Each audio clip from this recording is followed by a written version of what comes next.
Amen. Bon matin tout le monde. Encore une fois, c'est une joie immense de pouvoir se réunir à travers Internet. Et puis ce matin, on va continuer notre étude sur l'Évangile de Luc. Et on est rendu maintenant au chapitre 7 de l'Évangile de Luc. C'est merveilleux de voir qu'est-ce qu'il y en est, de voir combien la parole de Dieu est précise. Il y a un fil conducteur qui nous présente Jésus, qui nous présente notre Sauveur et notre Seigneur.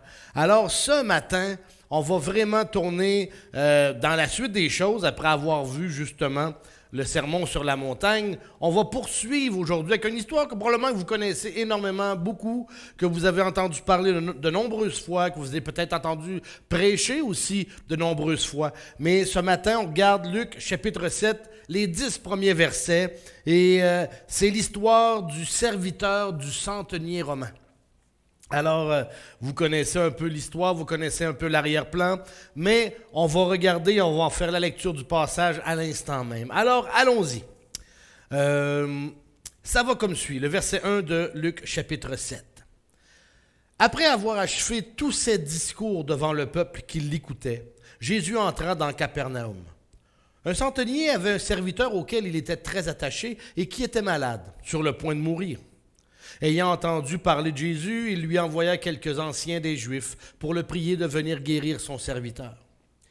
Ils arrivèrent auprès de Jésus et lui adressèrent d'instantes supplications, disant « Il mérite que tu lui accordes cela, car il aime notre nation et c'est lui qui a bâti notre synagogue. » Jésus étant allé avec eux, n'était guère éloigné de la maison quand le centenier envoya des amis pour lui dire « Seigneur, ne prends pas tant de peine, car je ne suis pas digne que tu entres sous mon toit. » C'est aussi pour cela que je ne me suis pas cru digne d'aller en personne vers toi.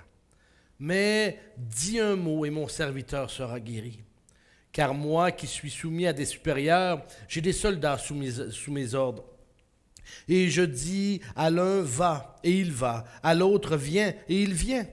Et à mon serviteur fais cela, et il le fait. Lorsque Jésus entendit ces paroles, il admira le centenier. Et se tournant vers la foule qui le suivait, il dit, « Je vous le dis, même en Israël, je n'ai pas trouvé une aussi grande foi. » De retour à la maison, les gens envoyés par le centenier trouvèrent guéri le serviteur qui avait été malade. Prions. Père éternel, on est devant toi ce matin. Seigneur, on est en train de regarder, Père, un épisode dans le ministère de Jésus sur la guérison du serviteur du centenier romain. Seigneur, ce matin, on va regarder qu'est-ce qu'il y en est, mais surtout, on va regarder l'attitude d'un homme face au Seigneur Jésus. L'attitude d'un homme qui peut nous en apprendre et nous instruire énormément concernant notre propre attitude à nous quand vient le temps de s'approcher du Sauveur. Père, ce matin, on va regarder selon tes mérites ou selon ta foi.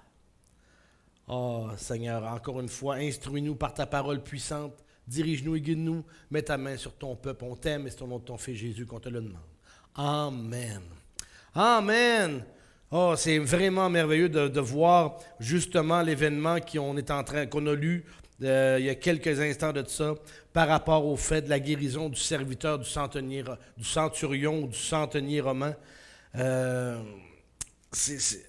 C'est spécial, mais en même temps, il faut prendre le temps de s'arrêter pour réaliser notre attitude à nous, réaliser aussi notre position face à Christ. Vous savez, on est tout le temps là à penser qu'on peut recevoir des autres selon au mérite de ce que nous sommes. Pensez un peu lorsque vient le temps d'aller rencontrer un patron éventuel ou peut-être aller se présenter pour un nouvel emploi, et ainsi de suite. Et quand on rencontre le patron, vous savez, les personnes qui se présentent devant un employeur pour un emploi ou une augmentation de salaire ou ainsi de suite, vous savez, ils ont besoin de se vendre. Ils ont besoin de se vendre et d'être proactifs pour obtenir leur requête. Bien souvent, ils vont chercher à montrer à leur employeur qu'ils seront les employés, qui vont être des employés utiles, même indispensables pour l'entreprise et que c'est pour leur bien et pour que le bien de l'employeur que justement cet employeur-là devrait acquiescer à leur demande. Comprenez-vous? Alors, souvent, on va rencontrer des situations de ce genre-là et si vous avez un emploi, probablement que vous avez dû faire la même chose vous aussi concernant votre emploi actuel. Même des fois aussi, les enfants face à nous. Hein, les jeunes enfants face à nous autres, dans notre famille, quand il vient le temps de demander à papa ou à maman, là, ils apprennent très tôt à fonctionner de cette façon-là, hein, avec leurs parents. Les parents vont dire, je vais te donner ce jeu-là si tu ramasses tes jouets. Je vais te permettre d'écouter la télévision un petit peu plus longtemps si tu fais bien tes leçons. Désolé. Alors, comprenez-vous? Et les enfants apprennent à reproduire ça, même pour eux autres mêmes, face à leurs parents. Imaginez aussi maintenant entre amis. Plutôt que de demander des choses à l'autre avec la confiance qu'il nous aime et qu'il va faire de son mieux pour nous, des fois on va plutôt dire tu sais, tu me dois bien ça. Hein? Ou une faveur en attire un autre. Des petites expressions qu'on pense banales, mais qui sont lourdes de sens. Quand vient le temps de s'approcher de Dieu, est-ce qu'on s'approche de Dieu sur la base de nos mérites? Est-ce qu'on s'approche de Dieu sur la base de nos mérites? Vous savez, avec Dieu, on utilise bien souvent la même méthode. Seigneur, tu sais que je t'aime, alors accomplis ça ou ça pour moi. Seigneur, je te suis fidèle, donc réponds favorablement à ma requête. Seigneur, comment je pourrais dire? On pourrait dire aussi, qu'est-ce que je t'ai fait, Seigneur, pour que tu ne répondes pas à ma requête? Qu'est-ce que je t'ai fait? Ou on va répondre, Seigneur, si tu me fais cette faveur-là, ben, je vais te récompenser par une telle action. Il y a beaucoup de gens qui s'approchent de Dieu de cette façon-là. Il y a beaucoup, malheureusement, de chrétiens qui pensent comme ça. Même s'ils ne diront pas à haute voix, ils pensent comme ça. Avez-vous déjà lu un journal, peu importe les journaux actuels, là, même que ce soit les journaux locaux ou ben, les journaux plus généraux, comme le Journal de Québec ou Le Soleil ou quoi que ce soit d'autre? Avez-vous déjà rencontré dans les petites annonces pour obtenir une faveur de blablabla, répétez 3 fois cette prière? Ou pour faveur obtenue, et ainsi de suite. Avez-vous déjà vu ces choses-là? Les gens fonctionnent de cette façon-là. C'est drôle.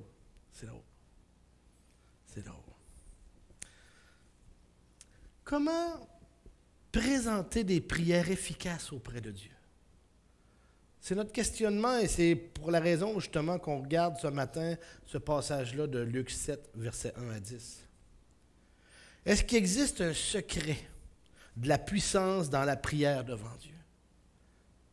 À quel type de prière Dieu tend-il particulièrement l'oreille? Est-ce que vous aimeriez savoir le secret pour être répondu dans vos prières? Vous savez, dans les derniers mercredis qu'on a passés, on a un peu touché un autre angle concernant ce qui peut nous empêcher de recevoir la bénédiction de Dieu. Et souvent, ce qui peut nous empêcher de recevoir la bénédiction de Dieu, ça ne veut pas dire, vous savez, on n'est pas parfait, personne. Personne ne peut atteindre une perfection complète ici-bas. Mais ça n'empêche pas qu'on a besoin de vérifier notre marche. On a besoin d'emmener des correctifs dans notre marche. Aussitôt que l'Esprit Saint nous révèle, on doit faire un peu de ménage dans tel domaine de nos vies. On doit faire attention dans notre marche ici et là. On doit être réceptif à ce que l'Esprit nous donne et nous enseigne par rapport à la façon de fonctionner, de marcher. Mais on va regarder ce matin un autre angle concernant le fait d'avoir une prière efficace. Alors, regardons ce matin la prière efficace du centenier romain qui demande une faveur à Jésus. Regardons ça. Alors, notre premier point ce matin, c'est la situation du centenier. La situation. Les 3 premiers versets nous disent ceci. Après avoir achevé tous ses discours devant le peuple qui l'écoutait, Jésus entra dans Capernaum. Un centenier avait un serviteur auquel il était très attaché et qui était malade, sur le point de mourir. Ayant entendu parler de Jésus, il lui envoya quelques anciens des Juifs pour le prier de venir guérir son serviteur. Alors, première des choses, Capernaum. Capernaum, la ville. la ville. Vous savez, Capernaum était un village de Galilée, était même le centre du ministère de Jésus. La Galilée, qui était une province romaine sous l'autorité de Hérode le tétrarque, et ce fameux Hérode-là même faisait respecter l'ordre et l'autorité par sa propre armée, organisée comme celle des Romains, avec des tribuns, et chacun responsable de 6 centeniers, qui, eux, étaient chacun responsables de 100 soldats. Le centenier, lui, la position militaire du centenier, était une personne clé dans le climat social de la ville. Il formait le lien quotidien entre Hérode et les Juifs.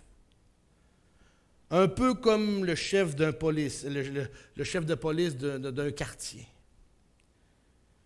qui lui-même vit aussi dans son quartier.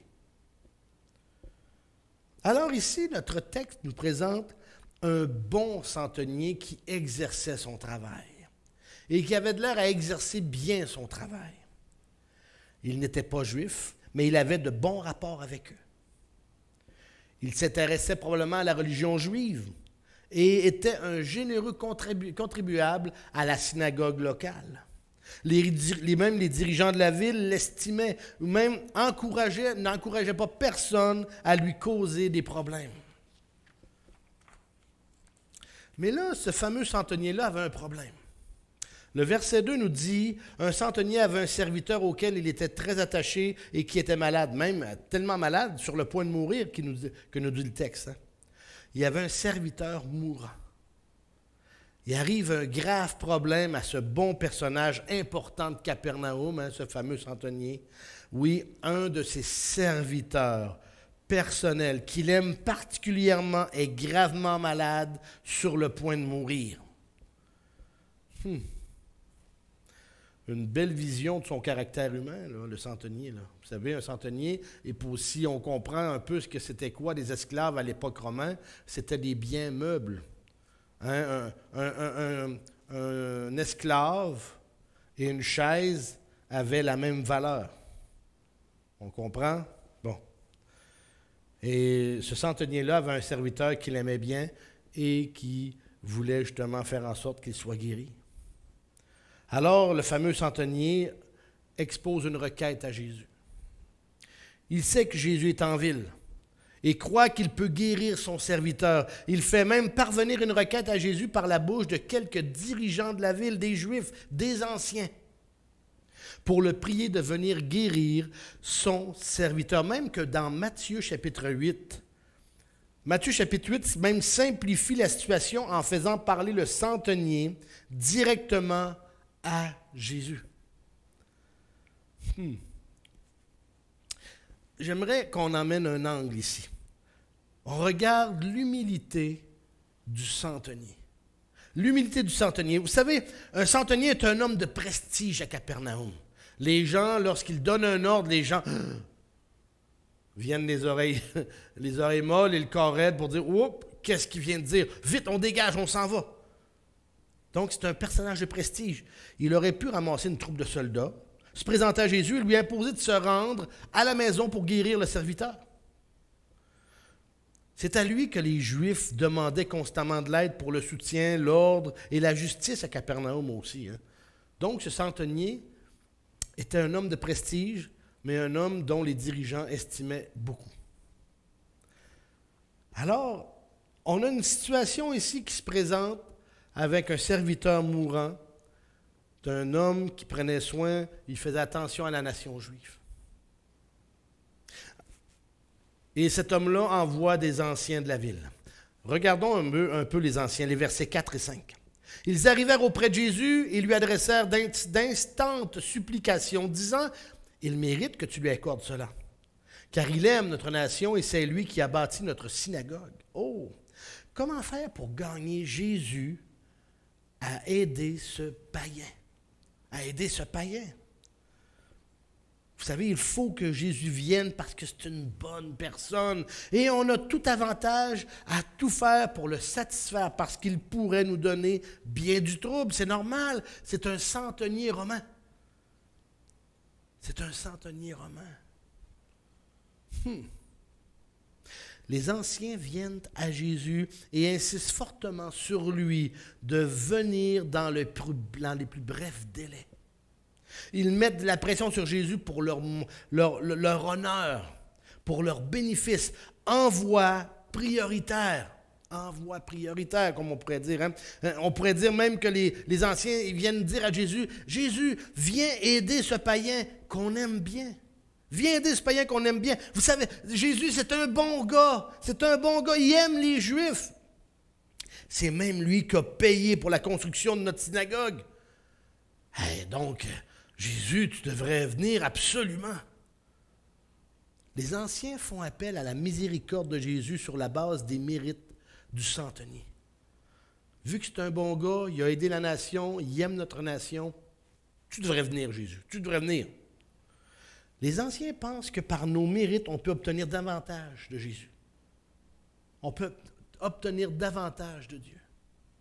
Que notre bonne vie, c'est le secret pour mériter les faveurs divines. Étrange, pareil, hein? Mais on pense beaucoup comme ça, malheureusement. Et on se laisse piéger à penser comme ça. Même comme chrétien. Même comme chrétien. Alors, voyez-vous l'approche des anciens Juifs? L'approche des anciens Juifs face à la demande du centenier? Allons voir un peu plus loin maintenant. Le centenier lui-même. Les versets 7 et 8. C'est aussi pour cela que je ne me suis pas cru digne d'aller en personne vers toi. Mais dis un mot et mon serviteur sera guéri. Hein? Lisons le verset 6, ça va être encore mieux. Jésus étant allé avec eux, n'était guère éloigné de la maison quand le centenier envoya des amis pour lui dire « Seigneur, ne prends pas tant de peine car je ne suis pas digne que tu entres sous mon toit. » Entrez sous mon toit. C'est aussi pour cela que je ne me suis pas cru digne d'aller en personne vers toi, mais dis un mot et mon serviteur sera guéri. Car moi qui suis soumis à des supérieurs, j'ai des soldats sous mes ordres. Je dis à l'un va et il va, et à l'autre viens et il vient. Et à mon serviteur fais cela et il le fait. Voyez-vous la compréhension du centenier face à sa propre hiérarchie? Hein, les supérieurs qui avaient au-dessus de lui, mais également les soldats qui avaient dessous lui, sous son autorité. Le centenier réalise premièrement l'indignité de son état devant Jésus. L'indignité de son état. Premièrement, le centenier avait d'abord envoyé des anciens en son nom. Maintenant, il envoie des amis pour ne pas insister trop sur Jésus. Le centenier, qui était un homme de prestige, qui était un homme qui était vraiment reconnu dans la place, dans l'environnement, dans le village, était ici dans une grande humilité. Vous savez, le centenier, quand on regarde et qu'on réalise un peu la situation actuelle, il était environné de Juifs, donc il connaissait un peu les coutumes, la loi juive, la loi rabbinique. Et la loi rabbinique disait, et même le centenier acceptait cette loi rabbinique-là, hein, qui disait que si un Juif entre dans la maison d'un païen, il devient cérémoniellement impur. Alors, pour ne pas insister trop sur Jésus, pour qu'il devienne lui-même cérémoniellement impur, c'est la raison pourquoi, dans sa grande humilité, il envoie des amis pour dire « Entre pas chez moi, pour ne pas te souiller. » Hey! N'oubliez pas, c'est un homme de prestige. Puis, il accepte de se considérer comme quelqu'un qui allait souiller un Juif, quelqu'un qui allait souiller la personne qui était supposée venir l'aider et guérir son serviteur. Comprenez-vous la réaction? Comprenez-vous la drôle de situation ici, là? C'est vraiment merveilleux par rapport à ça, de réaliser cette chose-là. Même que le centenier va affirmer, contrairement aux anciens, « Je ne suis pas digne d'être honoré de ta présence dans mon foyer. » je ne vaux pas la peine que tu te salisses pour moi. Avez-vous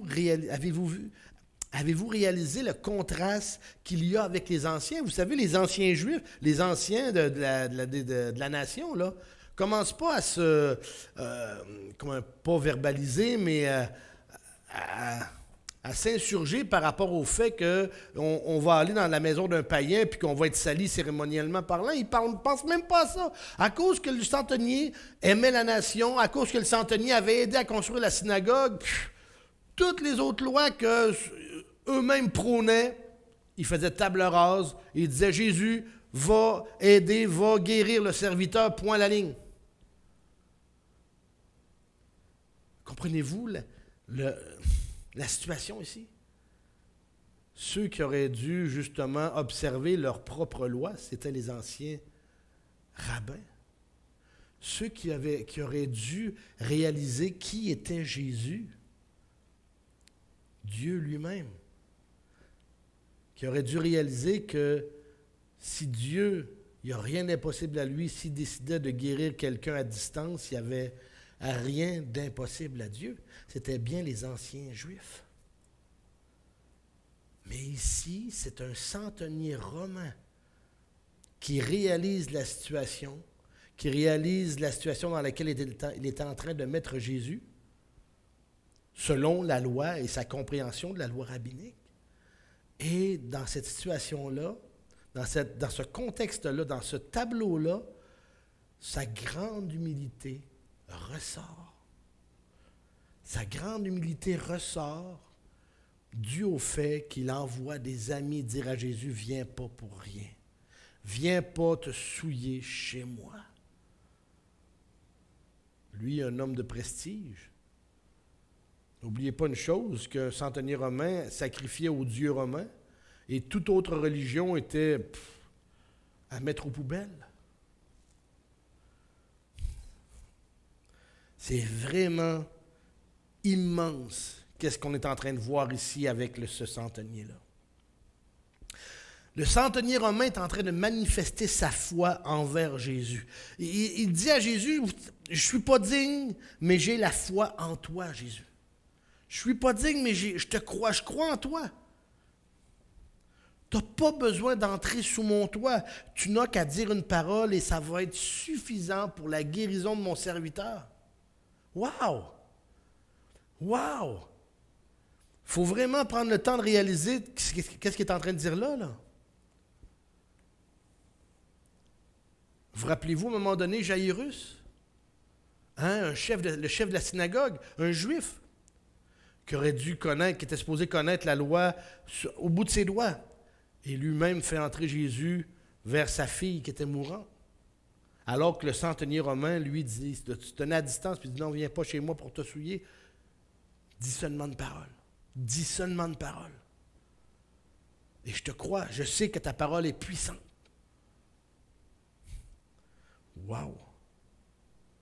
Ta parole puissante et efficace va suffire pour que la puissance divine se manifeste de la même manière que ma parole, quand que le centenier parle de lui-même, que ma parole est suffisante pour manifester ma puissance à ceux qui sont sous mon autorité.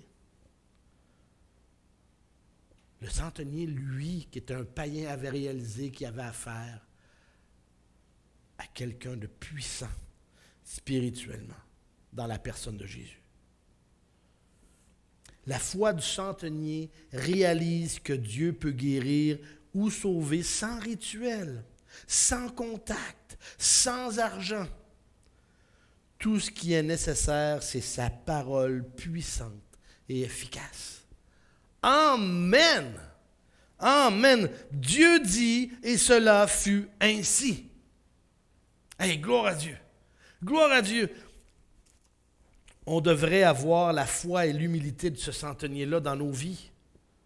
On devrait vraiment se laisser enseigner par cet homme-là. Et vous savez, ce sont simplement 10 versets. Et des fois, on fouille et on cherche dans la parole de Dieu pour essayer de tenter de trouver une genre de formule magique qui nous permettrait d'avoir des réponses de la part du Seigneur. Et des fois, on oublie des petits passages comme ça, des perles. Des perles.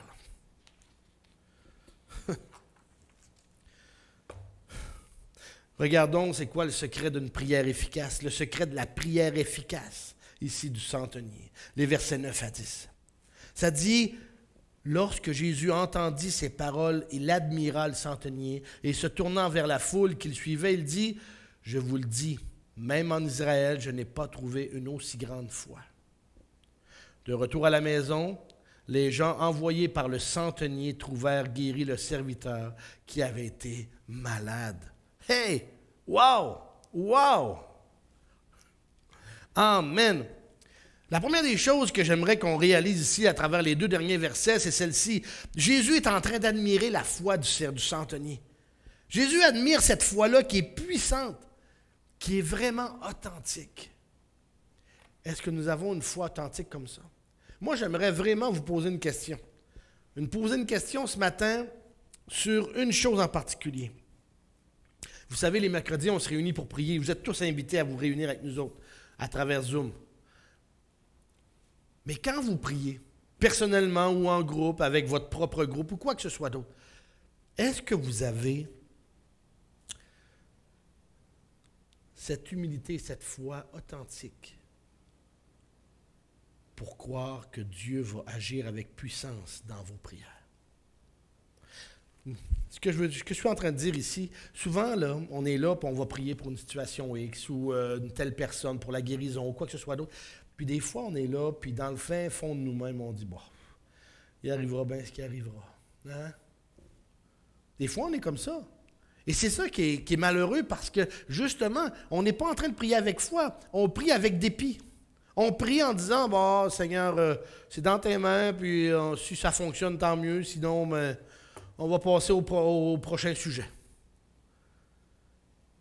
C'est une des choses avec lesquelles on a à lutter beaucoup comme chrétiens. Puis c'est malheureux parce que justement, ça ne devrait pas être le genre de prière qu'on devrait avoir comme chrétien. Ça ne devrait pas être le genre de prière qui fait en sorte que, justement, on prie par dépit. Alors, je reviens à ce que Jésus dit par rapport au centenier. Jésus est en train d'admirer la foi de ce centenier-là. La Bible mentionne que deux fois, le fait que Jésus soit étonné. Oui, la Bible ne mentionne que 2 fois le fait que Jésus soit étonné. La première fois, il est étonné du manque de foi des Juifs. On va trouver ça dans Marc 6,6. Oui, Jésus est étonné du manque de foi de son propre peuple. Le peuple avait un cœur endurci, un cœur appesanti. Vous savez, comme chrétien, on est le peuple de Dieu et on peut avoir ce type de cœur-là, malheureusement. Et je crois aujourd'hui qu'on a de plus en plus développé ce type de cœur. Un cœur appesanti, un manque de foi. Un manque de foi. Et l'autre fois où Jésus est grandement étonné, c'est de voir la grande foi d'un païen. D'un homme qui n'a pas été versé dans les Écritures depuis sa jeunesse. D'un homme qui n'est pas né dans un endroit où il a entendu parler de Dieu depuis sa jeunesse. D'un homme qui, même si il faisait attention à la religion juive, même s'il entendait certaines brides, ne la pratiquait pas nécessairement. Hein? Il ne s'était pas, selon ce que je peux voir dans le contexte de Luc chapitre 7, ce n'était pas un prosélyte. Un prosélyte, c'était quelqu'un qui s'était converti à la foi juive. Non, c'était un centenier romain. Mais ce païen-là avait une grande foi. Avait une grande foi. Vous savez, la foi, c'est s'attendre à l'autre. C'est faire confiance à l'autre parce que je le connais et que je réalise son pouvoir. Est-ce que vous connaissez Jésus? Peu importe la réponse que vous êtes en train de dire dans votre cœur, maintenant, est-ce que vous réalisez son pouvoir? Réalisez-vous le pouvoir de Jésus, la puissance de Jésus? Réalisez-vous qu'il est Fils de Dieu, qu'il est Dieu lui-même? Réalisez-vous qu'il a créé toutes choses? Réalisez-vous que tout a été créé par lui, pour lui et en lui? Est-ce que vous le réalisez? Est-ce qu'on le réalise? L'humble centenier qui a exercé sa foi en Jésus a vu son serviteur guérir sans même voir Jésus. Hey, imaginez, ce centenier-là a simplement mis sa confiance sur la réputation de Christ. Sur la réputation de Christ. Il a demandé à Jésus de l'aide, il ne l'a pas vu de ses yeux, il a envoyé des amis pour dire « Viens pas inutilement te souiller dans ma maison ». Quelle humilité! Et son serviteur a été guéri, et ce centenier-là n'a jamais vu Jésus venir en avant de sa maison. Hey! Et avant même que ses amis, les amis du centenier, ne reviennent à la maison, quand ils ont dit à Jésus cette parole, hein, ne viens pas à la maison, mais dis seulement une parole, et ainsi de suite. Quand ils sont revenus à la maison, le fameux serviteur qui était malade sur le point de mourir était guéri. Était guéri. C'est puissant. Et une des choses, j'aimerais juste vous dire une autre chose. La foi de ce centenier-là était une foi à salut. Et vous savez, Dieu est... Comment je pourrais dire ça, non? Dieu est souverain. Il aurait pu choisir de ne pas guérir le serviteur, de le laisser mourir. Il aurait pu faire ça. Mais le centenier romain avait tellement mis sa confiance en Jésus, même à travers seulement sa réputation, que ce centenier-là a vraiment pris le temps de réaliser qui était Jésus pour lui. Si on extrapole, peut-être qu'il a vu lui aussi, à travers son travail de centenier, des gens qui avaient été guéris par Jésus. Il a probablement vu de nombreuses personnes circuler dans Capernaum qui se faisaient dire « Ah ben moi, j'étais estropié et Jésus m'a guéri. Moi, j'étais infirme sur un lit et 4 amis sont venus pour m'apporter à Jésus. Et voilà, je suis en train de marcher, je saute devant toi. » Et ainsi de suite. Probablement que le centenier, justement, a eu vent de toutes ces choses-là, de toutes ces guérisons-là. Et il a mis sa confiance dans les miracles de Jésus. Et une des choses, il avait une grande humilité. Amen. Il a usé d'une grande foi. Amen. Mais il a osé venir à Jésus. Il a osé venir à Jésus. Vous savez, c'est un païen. Et normalement, Jésus, quand il y a eu des gens qui sont venus à lui, qui étaient païens, Jésus a dit, il n'est pas bon de prendre le pain des enfants et de le donner aux étrangers, aux petits chiens. Peut-être que Jésus aurait pu complètement retourner les requêtes de cet homme-là pour dire, non, je suis là seulement pour les Juifs. Mais ce centenier-là a osé aller à Jésus. Wow! Alors, comme j'ai dit, les amis et les anciens sont revenus vers le centenier. Et quand ils sont arrivés à la maison, ils ont eux-mêmes trouvé le serviteur en pleine santé, en pleine forme. Voilà une prière efficace et qui a la puissance de faire bouger le ciel et la terre. Amen. Amen. Amen. Bon, maintenant, c'est quoi les caractéristiques d'une prière efficace? C'est quoi les caractéristiques?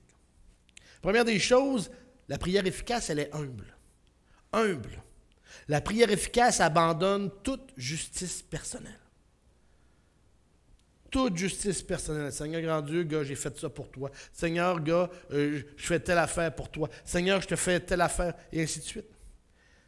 Elle n'amène pas ses mérites devant Dieu, mais plutôt son indignité. Seigneur, je ne suis pas digne que tu entres sous mon toit. Hein? Vous avez entendu ça du centenier. Le psaume 51, 19 nous dit « Les sacrifices sont agréables à Dieu et c'est un esprit brisé. Ô Dieu, tu ne dédaignes pas un cœur brisé et contrit. » Un cœur brisé et contrit. Amen. La prière efficace, c'est une prière qui est dépendante, pas indépendante, qui est dépendante. La prière efficace est basée sur la foi en la personne et la puissance de Dieu. Josaphat, priant l'Éternel, comme il est dit dans 2 Chroniques 20, il dit « Éternel, Dieu de nos pères, n'es-tu pas Dieu dans les cieux? Et n'est-ce pas toi qui domines sur tous les royaumes des nations? N'est-ce pas toi qui as en main la force et la puissance et à qui nul ne peut résister? Ô notre Dieu, n'exerceras-tu pas tes jugements sur eux? Car nous sommes sans force devant cette multitude nombreuse qui s'avance contre nous. Et nous ne savons que faire, mais nos yeux sont sur toi. » Dis seulement une parole et je serai guéri. Une autre portion, un autre passage. La foi réalise sa dépendance totale sur Dieu plutôt que sur ses propres mérites. Et ça, c'est une des choses qu'il faut vraiment réaliser. Psaume 123 nous dit « Je lève les yeux vers toi qui sièges dans les cieux. Voici comme les yeux des serviteurs sont fixés sur la main de leur maître et les yeux de la servante sur la main de sa maîtresse. Ainsi nos yeux se tournent vers l'Éternel, notre Dieu, jusqu'à ce qu'il ait pitié de nous. » Amen. Amen. Les caractéristiques d'une prière efficace aussi, c'est qu'elle est humble, dépendante, elle crie à l'aide par Jésus. Elle crie à l'aide. La prière efficace fait appel à Dieu en passant par Jésus. Elle dit à Dieu, comme le centenier dit à Jésus, « J'ai besoin d'aide, viens et guéris ton serviteur. » Jésus nous invite à nous présenter au Père, au nom du Fils, pour trouver grâce et être secourus dans nos besoins. Hébreux 4 nous dit ceci. Puisque nous avons un grand souverain sacrificateur qui a traversé les cieux, Jésus, le Fils de Dieu, approchons-nous avec assurance du trône de grâce afin d'obtenir miséricorde, de trouver grâce pour être secourus dans nos besoins. Hébreux 4, 14 à 16. Alors, voyez-vous qu'est-ce qu'il y en est par rapport à ça au niveau d'une prière efficace? Humble, dépendante, et elle crie à l'aide. Elle crie à l'aide.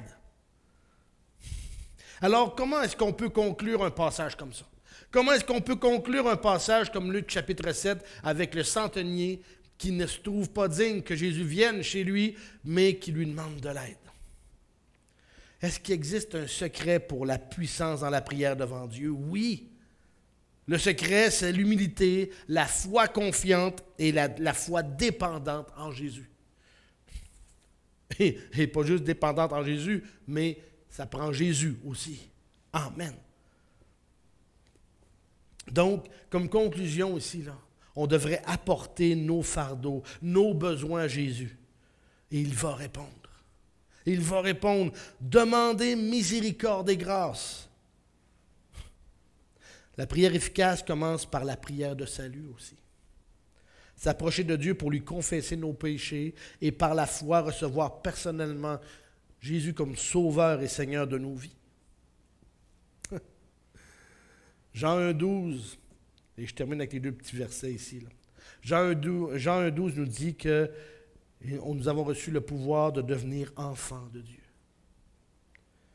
Et Romains 10,13 nous dit « Car quiconque invoquera le nom du Seigneur sera sauvé. » Alors voyez-vous, et je termine avec les 3 dernières choses, je le répète, la prière efficace, les caractéristiques d'une prière efficace, elle est humble, elle est dépendante et elle crie à l'aide à Dieu par Jésus. Prions. Père éternel, on est devant toi ce soir, ou plutôt ce matin. Je te demande de pouvoir nous diriger, nous guider et Seigneur grand Dieu, faire en sorte qu'on vienne devant toi avec une foi immense, une foi, une humilité et Seigneur, une foi complète et entière. Seigneur, une foi dépendante de toi. Et avec un cœur sincère pour crier à l'aide devant toi. Oh Père, on t'aime. Je te demande de mettre ta main sur chacun d'entre nous. Ramène-nous en pleine forme et en nombreux, Seigneur. Ramène-nous même en entier ici, la semaine prochaine, afin qu'on puisse te louer et te glorifier ensemble d'un même cœur et d'une même âme. On t'aime, Seigneur, et c'est au nom de ton Fils Jésus qu'on te le demande. Amen. Que Dieu vous bénisse. Bonne semaine à tous.